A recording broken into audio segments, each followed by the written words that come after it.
Salam kerahiman.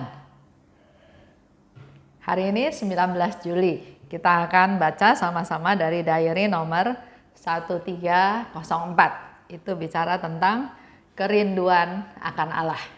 Kita mulai ya. Dalam nama Bapa dan Putra dan Roh Kudus. Amin. Santa Faustina, engkau berkata bahwa misimu tidak akan berakhir karena kematianmu.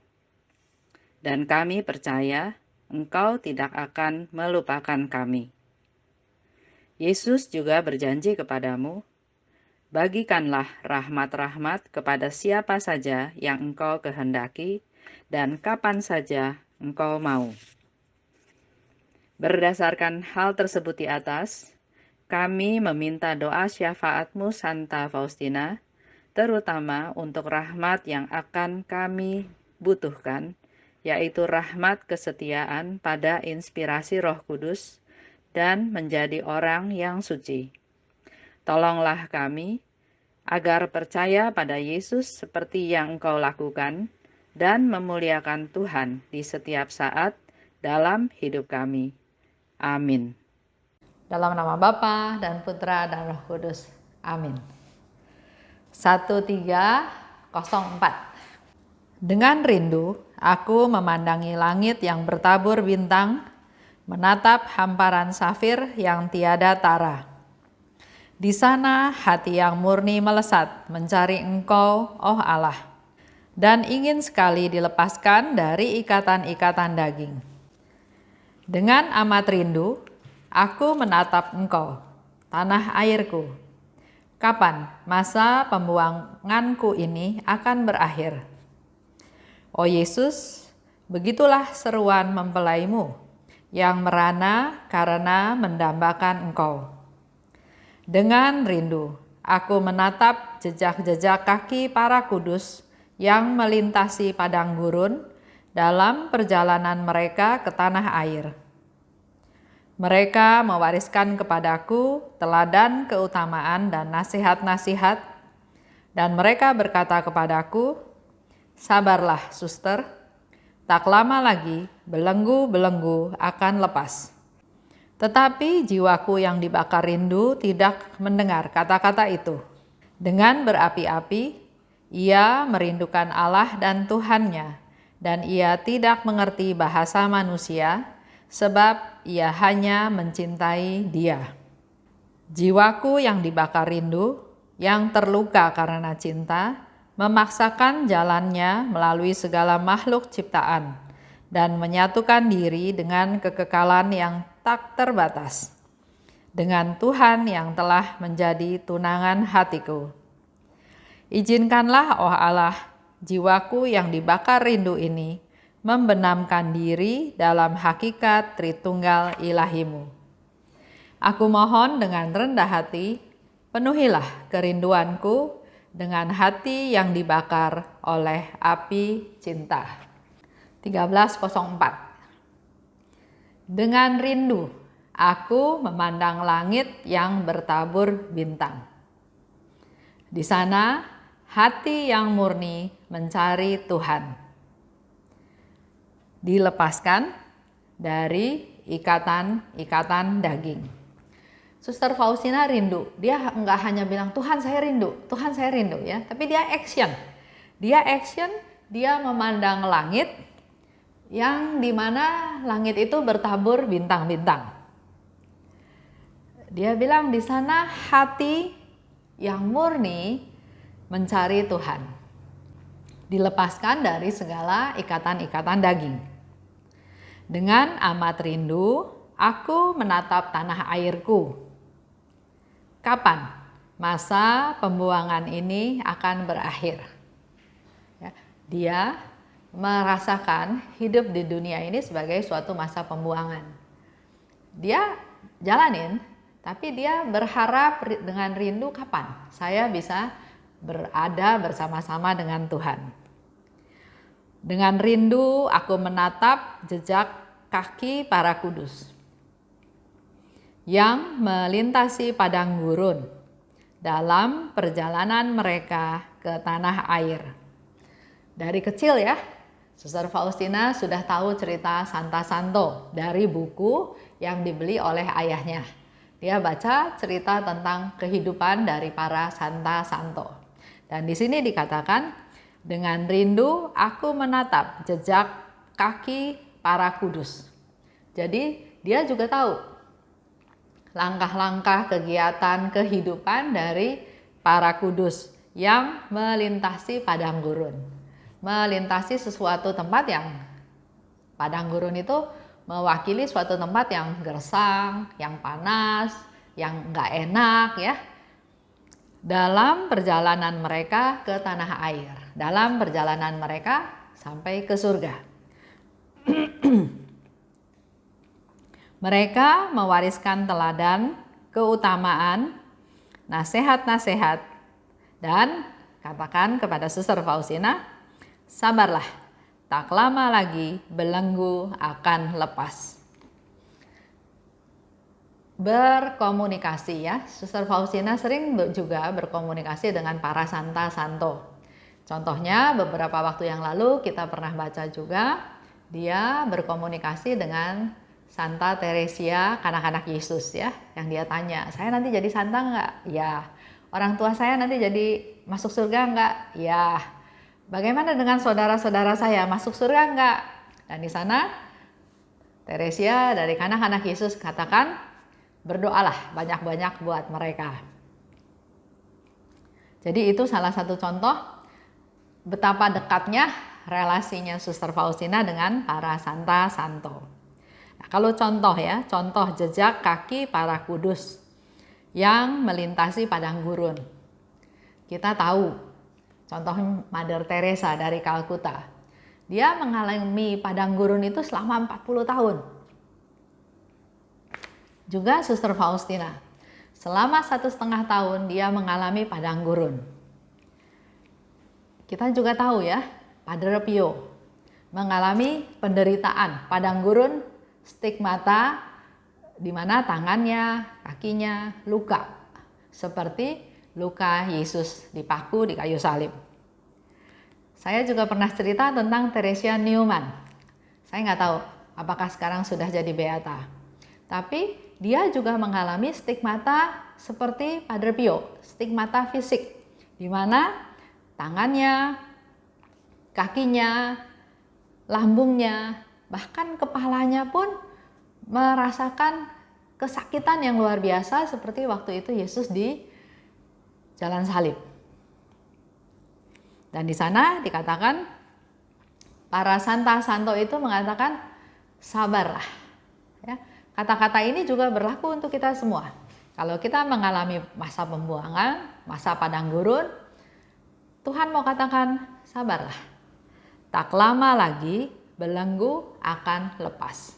Jadi kita perlu bersabar, perlu menunggu, dan kalau kita nggak kuat, kita minta kekuatan dari Tuhan. Bersandar pada Tuhan. Minta Tuhan tolong supaya kita bisa melewati padang gurun kita masing-masing. Contoh yang lain lagi dari para Santa Santo. Pernah dengar Maximilian Kolbe? Maximilianus Kolbe.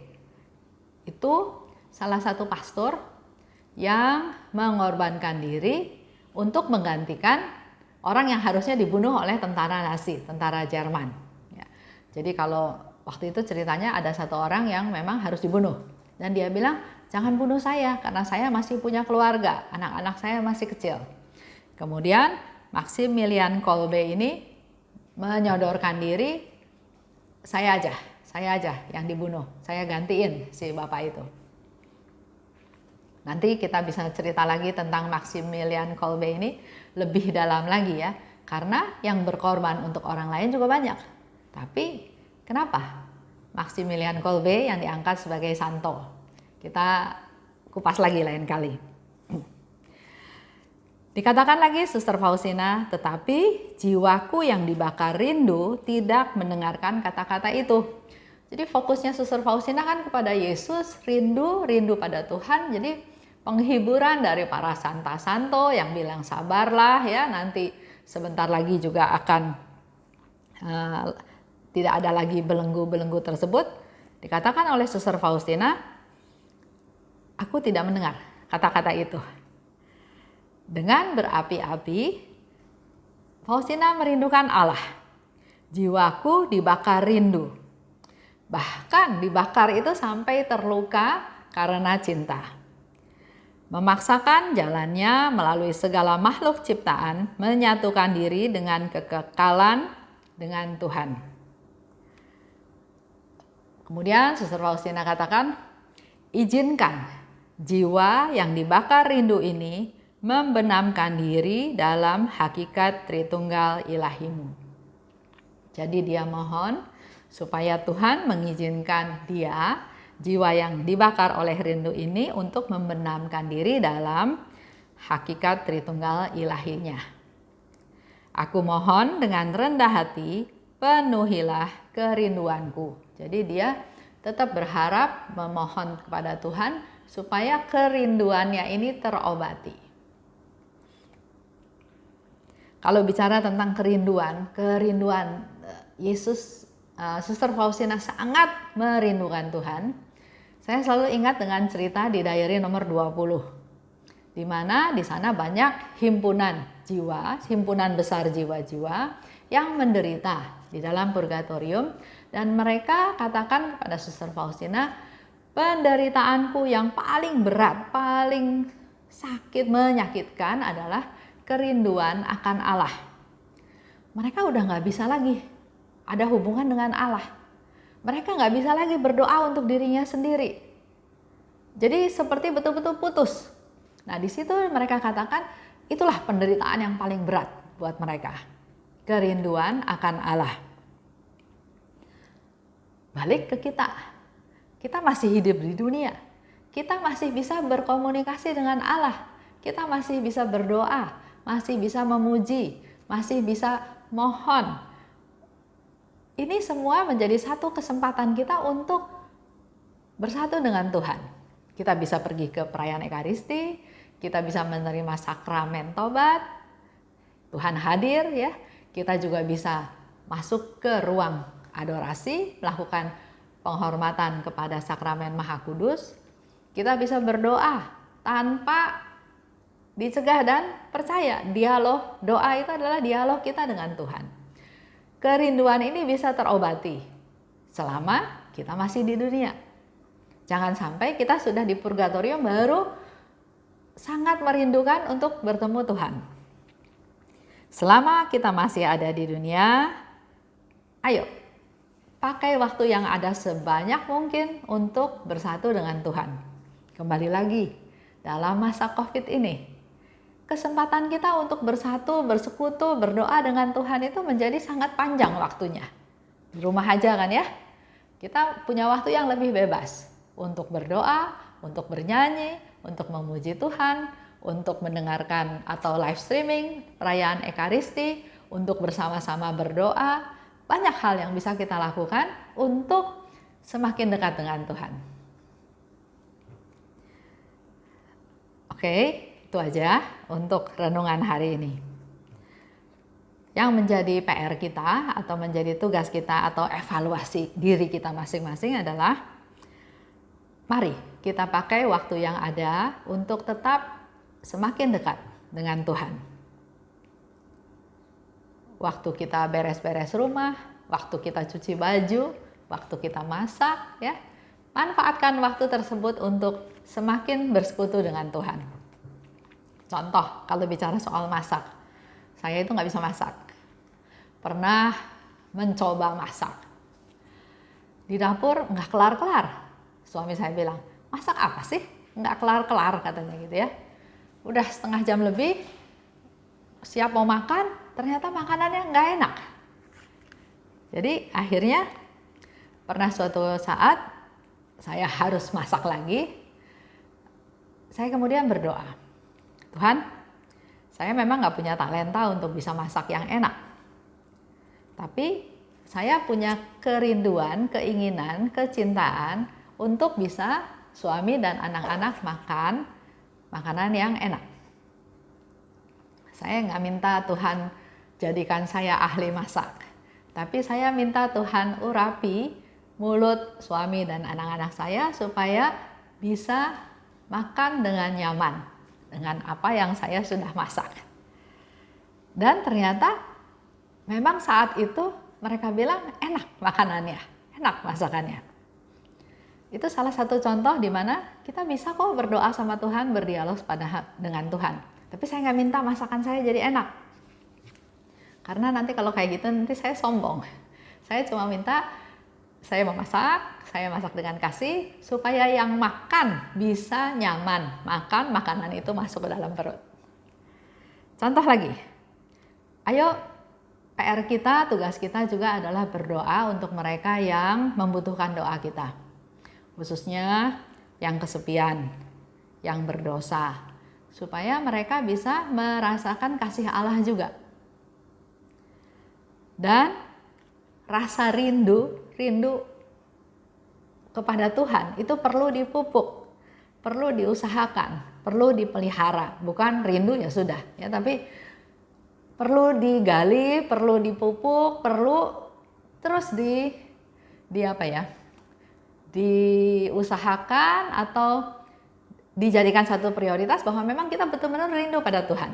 Ada satu teman cerita di grup ya, di WA, di Japri. Dia bilang, dulu saya itu kalau menerima sakramen tobat itu 1 bulan 1 kali. Tapi gara-gara COVID sudah 4 bulan saya nggak terima sakramen tobat. Saya rindu sekali untuk bisa menerima sakramen tobat.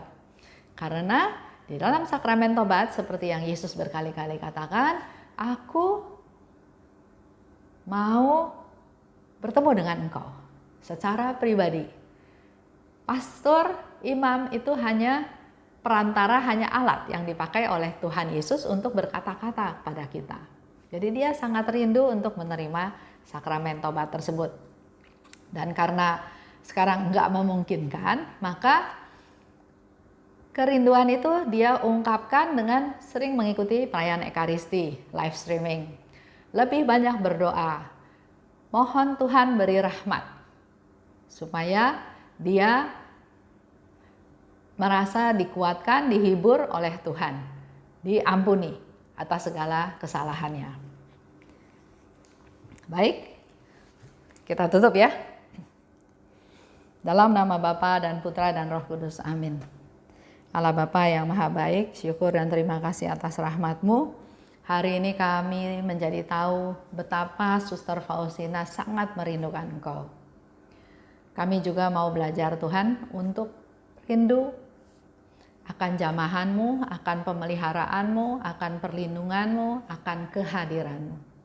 Tumbuhkan rasa rindu ini dalam hati kami masing-masing Tuhan, supaya kami lebih rajin lagi untuk berdoa, berdialog dengan-Mu, bermeditasi, hening di hadapan-Mu, berusaha mendengarkan suara-Mu, dan di samping itu kami juga mau Engkau tetap pakai kami sebagai alat-Mu Tuhan, untuk kami juga punya kecintaan untuk berdoa buat mereka-mereka yang membutuhkan doa-doa tersebut. Khususnya dalam masa COVID ini, mereka yang sakit, mereka yang kehilangan, mereka yang kesepian, mereka yang tidak punya pekerjaan, dan banyak dari mereka juga yang membutuhkan doa-doa kami. Tumbuhkan rasa kasih kami, rasa cinta kami untuk semakin sering berdialog dengan-Mu dan mempersembahkan jiwa-jiwa yang membutuhkan doa-doa tersebut. Terima kasih Bapa. Dalam nama Yesus kami berdoa dan bersyukur. Amin. Dalam nama Bapa dan Putra dan Roh Kudus. Amin. Salam kerahiman.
agar jiwa